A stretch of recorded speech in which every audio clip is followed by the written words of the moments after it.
As of April 26, the intersection of Know Your Customer, KYC, AI, and Tinder has shifted from optional phone verification to a high-stakes battle for proof of humanity, with the rise of hyper-realistic deepfakes and automated romance scams, which are pretty serious. I think we've had in our world, Emily, at the Global Signal Exchange, trying to deal with things like that. Tinder's parent company, Match Group, has moved beyond simple selfies to mandatory face checks, and a controversial partnership with formerly Worldcoin, to integrate iris scanning technology. Before we get into all of that, is Know Your Customer working, Emily, as a tool to create friction for scammers? They're reporting some reduction in the mass of rubbish that's ending up on Tinder. I don't know Tinder personally. I can't imagine why I'd ever want to be interested in Tinder. Happy married guy. but a lot of people depend upon Tinder as a service. So I think that this also sort of is relevant in our work in the Global Signal Exchange, in that if you're thinking about how do you sort of bend the curve, if you like, a horrible phrase, how do you reduce scams and fraud? Well, arresting people is probably part of the answer. Protecting victims in an effective way, both before, during and after the scam, is also part of the answer. There's also a part of the answer that's about designing out security flaws. And we've just been talking about the Claude Mythos thing, how much cybersecurity flaws there are in the environment. So you asked me, does Know Your Customer solve everything? No. Is it part of hardening the attack surface so that it's not so easy to impersonate people or make people up? Yes. Does it work effectively 100% of the time? No. Is it exploited? Yes. Does it raise human rights issues? Yes. Alice, critics argue that Tinder is essentially building a global biometric face map. I mean, I don't think this is just about faces, is it? Furthermore, the opt-in chemistry AI feature, which scans users' camera roll, so their pictures, to determine their interests, has raised digital voyeurism concerns. Basically, they're building a very, very sensitive map of the things that people might want to publish or engage with on Tinder. Where are we heading with this? Is this going to make a more secure, healthy sort of environment for people seeking partners and seeking interest through this? Or are we kind of digital greenwashing and creating this sort of heterogeneous Christian kind of Tinder that's just got just nice people who are talking about just nice things all the time? I feel like, well, there's so many things to unpack there, aren't there? I've seen that Igor has made a Tinder bio of Sorry, you. there's this. I must respond to this challenge that's come from behind. There's a picture of me from about 20 years ago, dressed up in a film by Derek Jarman from another job. This is hysterical, but it's come through as Tinder verified. So there you are. There you are, ladies. If you're interested, I'm fully verified Tinder member. I'm not sure that's one for the ladies. Maybe other demographics. You see, and that but it had the verified badge. Yeah, I've got lots of thoughts on all of this. So firstly, there's proof of humanity checks are not a new thing. They're not exclusive to Tinder. And sort of that, me and a colleague, when we were travelling to America for work, we had to do proof of humanity for like our visa application. It's some part of entering the country, and my colleague actually failed the humanity check video of just turning your head, and she was like, "Well, I guess I'm just not a human." And it wasn't even the first. Wasn't there one also where a thumb passed with a smiley face? Yeah, someone drew a smiley face on a thumb and did the please face the camera and now turn, and it's right. like tick, verified. So obviously an imperfect technology, but something that has been around for a bit, not a while, but is kind of emerging, and I think is probably going to become more a part of our day-to-day lives on a lot of things. This is chemistry AI, which scrapes your camera roll. I mean, it sounds pretty like something that I wouldn't sign up for. I can't think of anyone that would, but I'm sure there's people out there. Well, there's what you're willing to sign up for, isn't there? But Emily, thinking about this in the context of UK Biobank, which this week has leaked 500,000 records, and people aren't really worried about name, date of birth, and things like that, which link you to that data. They're worried about the data itself, which is gender, age, lifestyle habits, and full body scans that have been leaked and offered by Alibaba for sale as raw data. Is this a safe environment for the likes of Tinder to be hosting those sorts of that level of pervasive identification? It's clearly complicated, isn't it? And, Alice, you were just talking about, would you, sitting here now, would you agree to your entire camera roll being scraped? I wonder whether you already have as part of clicking terms and conditions. And I wonder whether...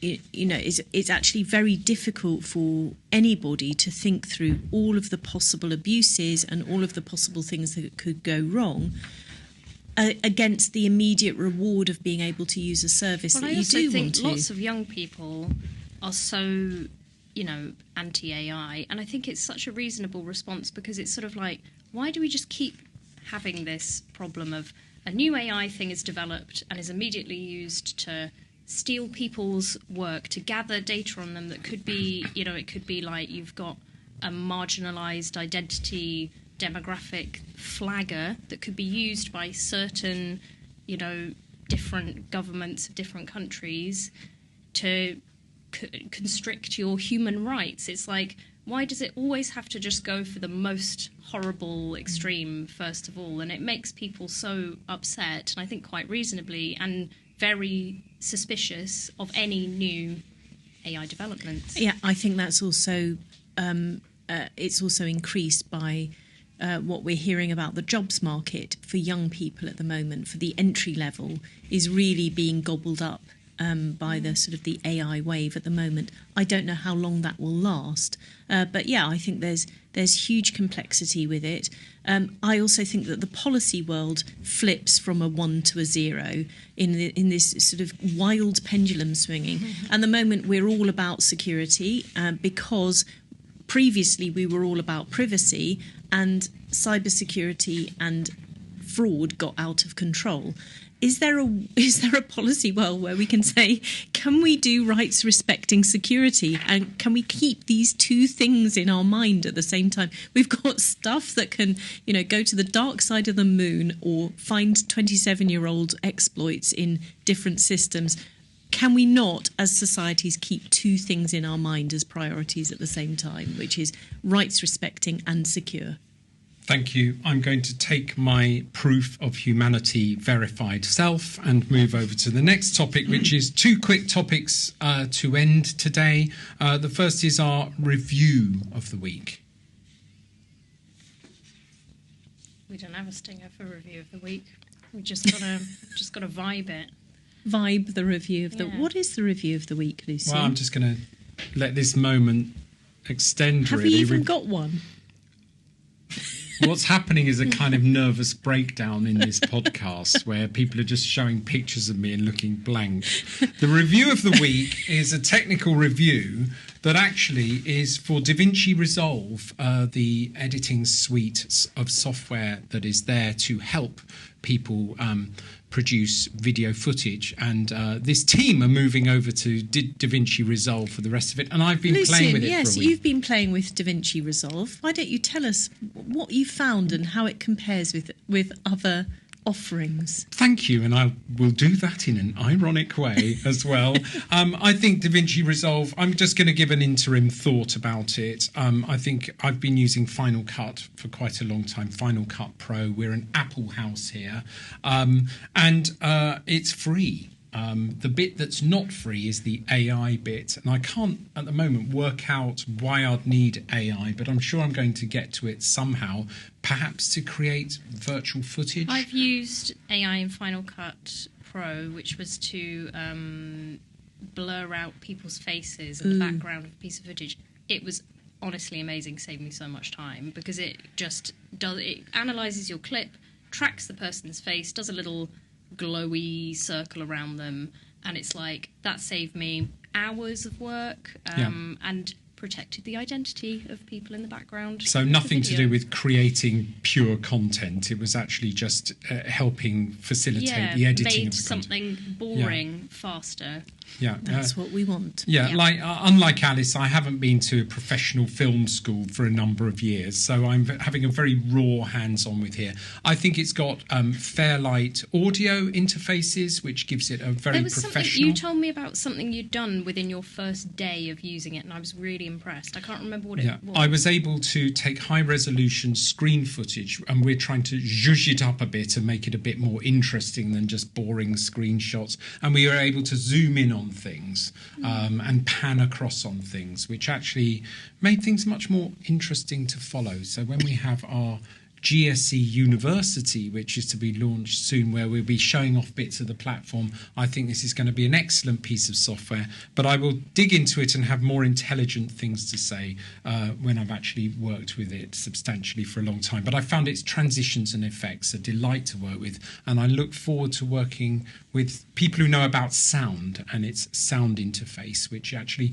brings together a lot of kit that you'd normally have to buy separately, and it's all in one free piece of software that's available on many platforms. It's built by a company called Blackmagic, who do a lot of hardware kit in studios. And you said as well that it's very widely used in the creative industries, like in the Hollywood area, type of rather than the sort of more just local use within small companies. So moving on, we're nearly there. BigQuery has evolved from a standard data warehouse into what Google calls now an AI-first data platform. The biggest shift recently is the deep integration of Gemini, Google's own AI model, which has transformed BigQuery from a place where you merely store data into a place where data actually talks back to you through natural language. Now, Emily, at the Global Signal Exchange, we were talking to people yesterday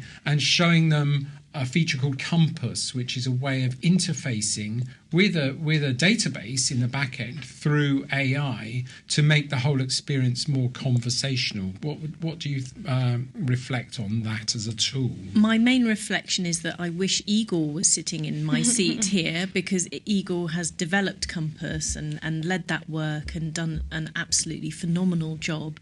What we wanted to do was to give the users of the Global Signal Exchange a chat-like interface so that they could explore the 1.2 billion data items according to their own interests.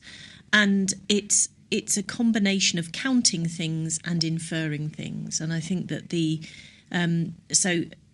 I have very limited knowledge in terms of the technology, but what I can say as a user of the GSE Compass is that it's really giving me a lot of ability to query the data. Like, we're going to the ASEAN region tonight, actually, to a conference there next week, and I wanted to find out about the profile of that region throughout the GSE data, and it gave me a lot of interesting insights. Now, Alice, we've been working in an area where you develop software that makes sense of things in databases, but to produce that software that makes sense, charts, graphs, interactive widgets, dashboards, before you do all of that, you've got to check that the data you're going to get is actually interesting and worthwhile creating dashboards and widgets for. And that's where you would say to me, I have to go and find Pete, our database engineer, and get him to give me some time to run a query. Mm-hmm. Why couldn't you do it yourself? Well, I've started trying to learn to use BigQuery myself this week. This is my BigQuery debut, and I was told by the tech team, just turn on Vibe Code Assistant, and you can do everything in like, can you tell me this, blah, blah, blah. And I actually want to try it. I'm learning SQL. But it's astonishing, the sort of stuff that used to take us, not using BigQuery, days. If it worked, it would usually time out or crash or break everything. It's literally fractions of seconds that I can query a billion domain names or a billion pieces of information, definitely in the millions, and just get a list of all the countries that registrants are in, just straight away, just without even so what we're finding, Emily, is that it's unlocking what we call structured data for people who aren't necessarily SQL conversant, so they're not able to know the little bits of syntax and stuff, able to approach it in a more conversational way. Yeah. What about the importance of being able to analyse unstructured data, which is photographs, videos and things like that, where you need AI to help you find those patterns? Apparently BigQuery is really helping bridge that gap.